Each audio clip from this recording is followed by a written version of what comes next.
ఏంటి నెక్స్ట్ ఏంటి? నెక్స్ట్ ఒక ఇంపార్టెంట్ పర్సన్ ఉన్నారండి. ఓకే, మనతో పాటు వచ్చారు. And super talent. మామూలుగా అంటారు కదా, అగ్గిపుల్ల, సబ్బు పిల్ల, ఆడపిల్ల, కవికి కాదేది అనర్హం అంటారు. అంటే ఆయన ఏదైనా వాడచ్చు. అలాగే ఇప్పుడు వచ్చే ఈయన మామూలు టాలెంట్ కాదండి. అంటే ఈయనకి తెలియని టాపిక్ లేదు, ఈయన రాయని టాపిక్ లేదు. అండ్ లేటెస్ట్ గా వచ్చిన స్వచ్ఛ భారత్ మీద ఈయన బాగా ఆలోచించి ఒక మంచి టాపిక్ తీసుకున్నారండి. ఏంటది? చాలా ఇంట్రెస్టింగ్ గా ఉంటుందండి. చెప్పు. అండ్ ప్రతి ఒక్కరికి చాలా ఇంపార్టెంట్. ఇప్పుడు లేటెస్ట్ టాపిక్ కూడా అది. చెప్పమంటావా? చెప్పు చెప్పు చెప్పు. ఇప్పుడు అత్తరు బుడ్డి, అగరబత్తి కడ్డి, మరుగుదొడ్డి, అలా స్వచ్ఛ భారత్ కి సంబంధించిన దాని మీద ఆయన చాలా వెరైటీగా ఆయన స్టైల్లో మీ ముందుకు తీసుకొస్తున్నారు. ఎవరు?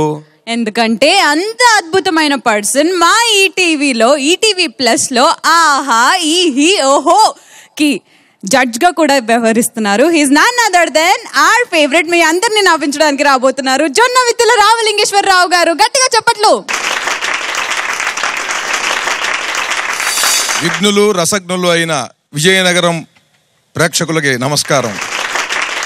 విజయనగరం అంటే తెలుగు జాతి గర్వించదగినటువంటి ఒక అద్భుతమైనటువంటి శబ్దం. అది ఏ నగరంలో ఉన్నా సరే విజయనగరం అనగానే ఒళ్ళు పులకిస్తుంది అక్కడ ఉన్నటువంటి వాళ్ళకి. అంత గొప్ప చరిత్ర ఉన్నది విజయనగరం. గజపతులు, గజబలులు, విజయనగరం భాషరా విద్యల మణిపూసరా అన్న. నీతిని రీతిని జాతికిడిన గురజాడ ప్రోడనా తెలుగు అన్న. కొండనెత్తగల కోడిరాముని ప్రాణాయామం నా తెలుగు. ఆదిపట్ల నారాయణదాసుని చిరతల సవ్వడి నా తెలుగు. అట్లా తెలుగు భాష హృదయం అంతా కూడా ఈ విజయనగరం అయి ఉన్నది.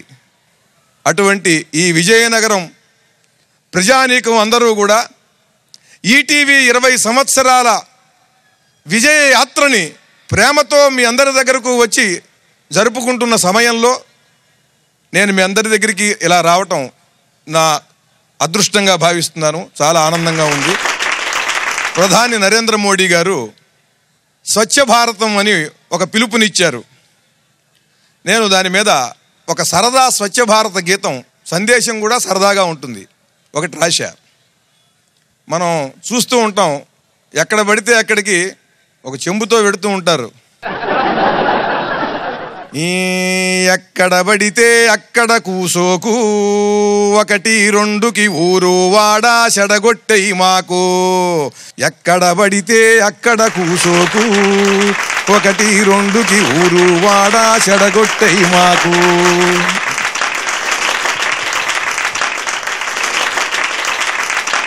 గురుగారు మొత్తం విన్నాను సార్, నాకు అర్థమైంది, మొత్తం మ్యాటర్ అంతా అర్థమైంది. ప్లేస్ ఉంది కదా అని ఎక్కడ పడితే అక్కడ కాకుండా వాటిని కూడా కేటాయించారు. అవి వాడుతూ ఉంటే మంచిది. మన సొసైటీ బాగుంటే, మన ఊరు బాగుంటే, మన దేశం బాగుంటుంది. స్వచ్ఛ భారత్ సార్ ఇది మామూలుగా public topic sir. Okay sir, నాకు మిమ్మల్ని కలిసినప్పుడల్లా పర్సనల్ టాపిక్స్ కొన్ని షేర్ చేసుకుంటూ ఉంటాను. చాలా సంతోషం. చాలా మందికి ఇక్కడున్న వాళ్ళకి అబ్బాయిలకి, అంకుల్స్కి కొన్ని డౌట్లు ఉన్నాయి సార్. వాళ్ళు బ్యాక్ స్టేజ్కి వచ్చి చీటీ అందించారు నాకు. వాళ్ళు ఏమంటారంటే, ఇప్పుడు గర్ల్ ఫ్రెండ్ వల్లను భార్యల వల్ల చాలా ఇబ్బందులు జరుగుతున్నాయంట వాళ్ళకి. అంటే అదో రకంగా ఉందంట టార్చరు. దాని గురించి కూడా మీరు ఏమైనా చెప్తే వాళ్ళు కాసేపు ఆనందపడతాం, ఒక 5 నిమిషాలైనా వాళ్ళ లైఫ్లో ఆనందపడతాం అంటున్నారు వాళ్ళు. సరే, నువ్వు ఇట్లా బాబు. వామ్మో అమ్మ, నువ్వు కూడా ఇక్కడే ఉండు. నేను ఉంటాను. ఇప్పుడంటే లవర్ వల్ల, వైఫ్ వల్ల ఉండే బాధలు. అవును సార్, అంతే కదా? అంతే సార్. లవరే మాయా, వైఫే మాయా, లాంగ్ లైఫులో ఎసెన్స్ ఇంతేనయా, ఇది నో చేంజయా.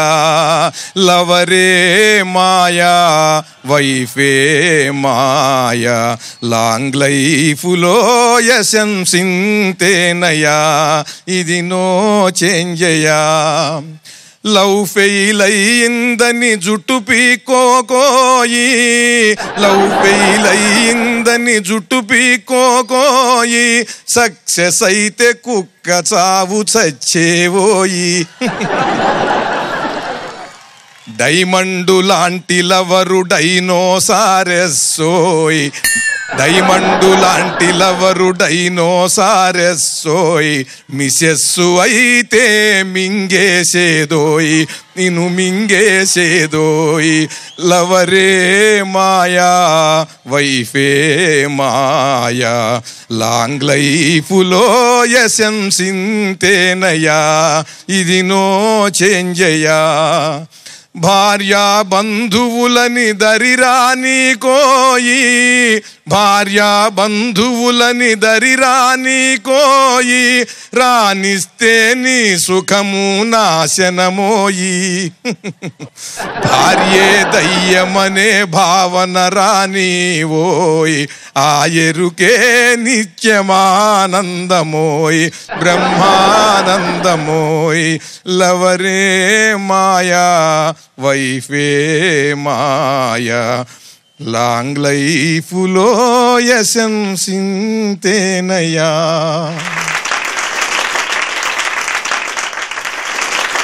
బాగుంది.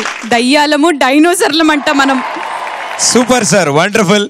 అండ్ ఇలారా ఇరికి చెల్లిపోతారేంటి సార్? అందుకే సరదాగా పాపం లేడీస్ అందరూ సీరియస్ గా చూస్తున్నారు నీ కేసి. సో సరదాగా ఉత్తుతే తూచ్